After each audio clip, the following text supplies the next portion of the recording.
So I wanted to talk about this episode yesterday where I didn't get in the hot seat yesterday. And all of a sudden I began feeling this dejection that I then had to deal with.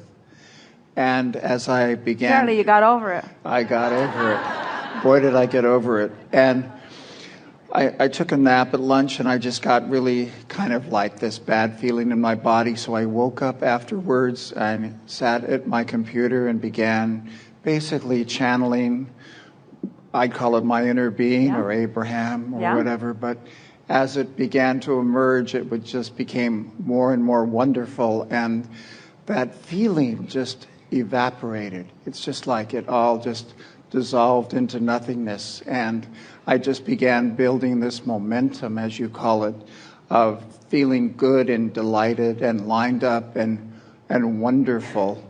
And do you think the manifestation of being called to the hot seat is richer now than it would have been before? Oh, vastly. Isn't that an interesting thing to acknowledge? Doesn't it sort of take the sting out of the timing of things? So what are the components here? He didn't melt down. And why was that? Because he's wise enough to want to feel good. He didn't let the condition of seeming rejection prevent him from good feeling. He found his way back to it anyway.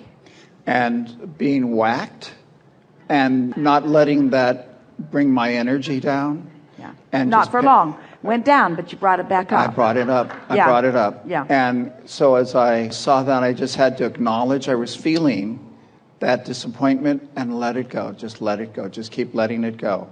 So I just focused on letting it go and being present with myself and present with the up vibration. Yeah. And I just kept focusing on that up vibration. Perfect demonstration. And it's what life is, isn't it? And it's personal and significant to him, and you have those personal and significant to you things that are happening all the time, don't you?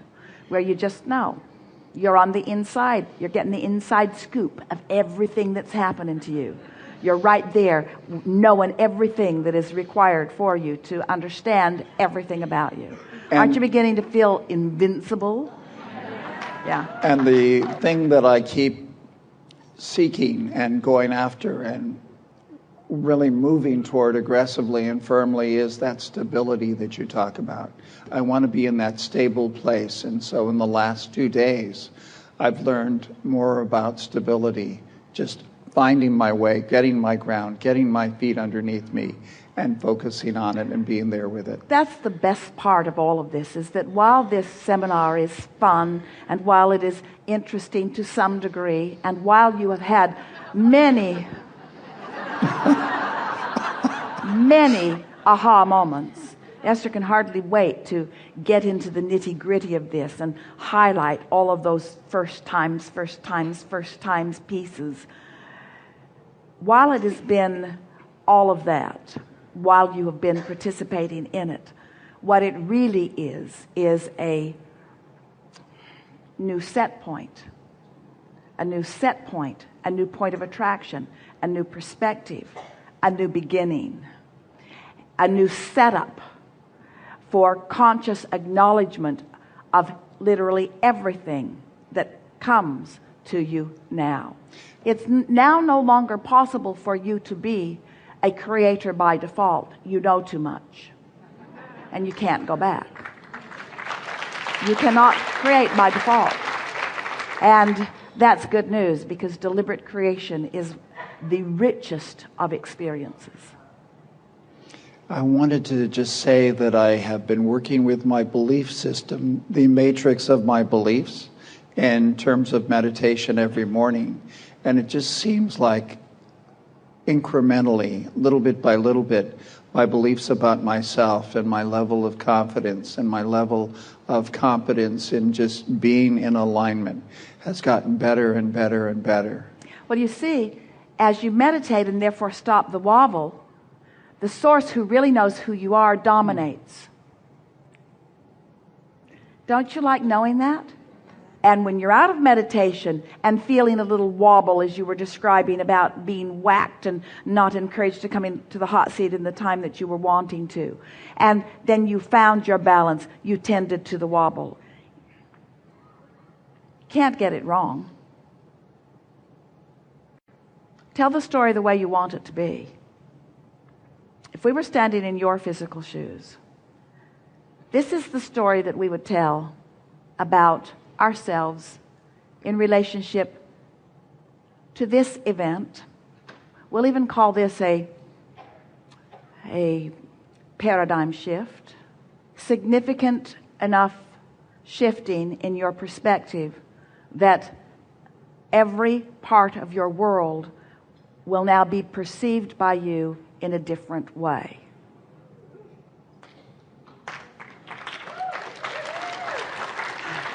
Which means, because of the direction of this shift on your path of least resistance toward all that you are, those who you have known who have been annoying will not cease to annoy you, but they will annoy you less. Those who you have been appreciating and loving, you will love with a broader perceptual palette.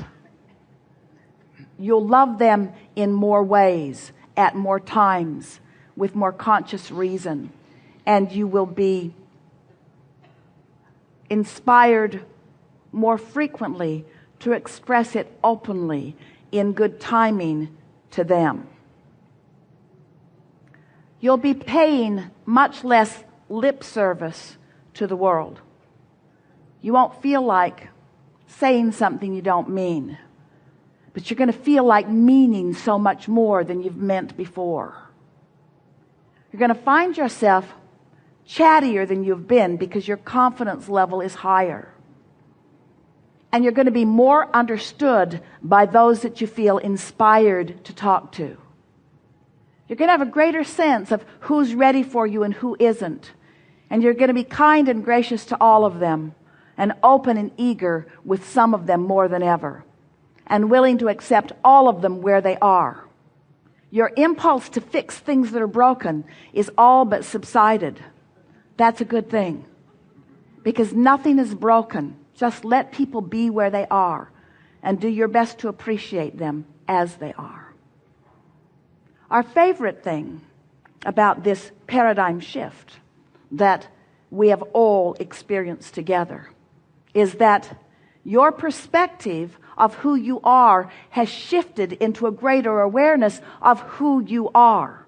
You're going to merge, mesh, blend with the opinion, attitude, knowing of your inner being about you in ways you have not done before. You're going to trip over words of self-criticism. They're just going to feel weird on your tongue.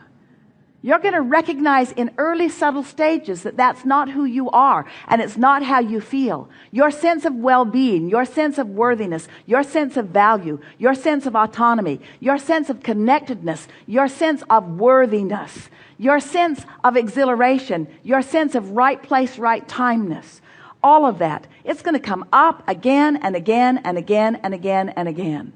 And people are going to begin to say things to you like, you look radiant. You look great. You look like you feel really good. Can I come and be with you? They will say. Can I come and be with you? Of all the things that have taken place and these hours that we've been together, that is what we are most exhilarated about, because we've known all along that you could be or do or have anything that you choose. But self-appreciation, appreciating who you are, acknowledging the value of who you are in this never-ending, always changing becomingness. Now that's really something.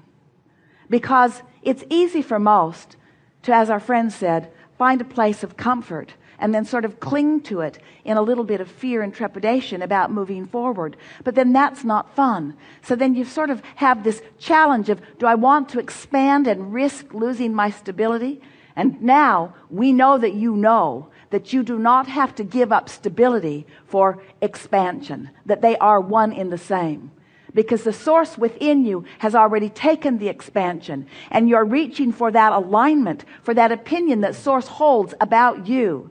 That's what true blending is, you see. We've never experienced before a group of collective consciousness, the likes of you. You are unique and wondrous in your beingness. The breadth and depth of your intent and interest and talent and beingness surpasses anything that we have seen before. Your openness and alignment to the source within you has allowed you to show up here in close recognition of the wholeness of who you are.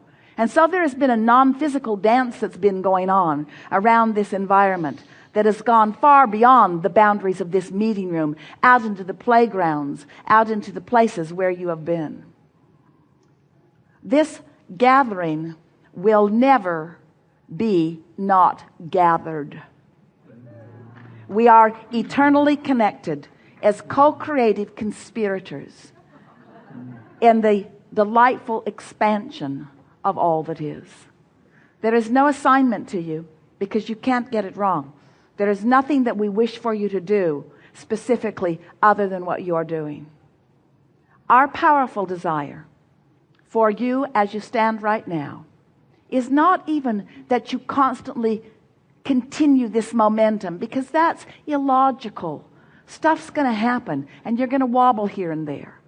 But it is our powerful desire that these days together will remain always as a touchstone for you, that you will remember that week that you became enlightened and enlivened to the whole of who you are. Not as a turning point, but a powerful progression of that which you are. That was the year I experienced my paradigm shift. There is great love here for you. And as always, we remain wherever you are. We are complete.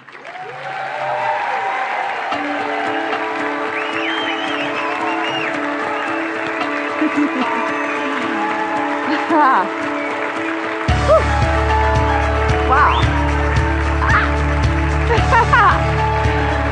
Oh my God, you guys are so beautiful. I love you so much. Yes. Woo. Yeah. Okay. All right. Bye.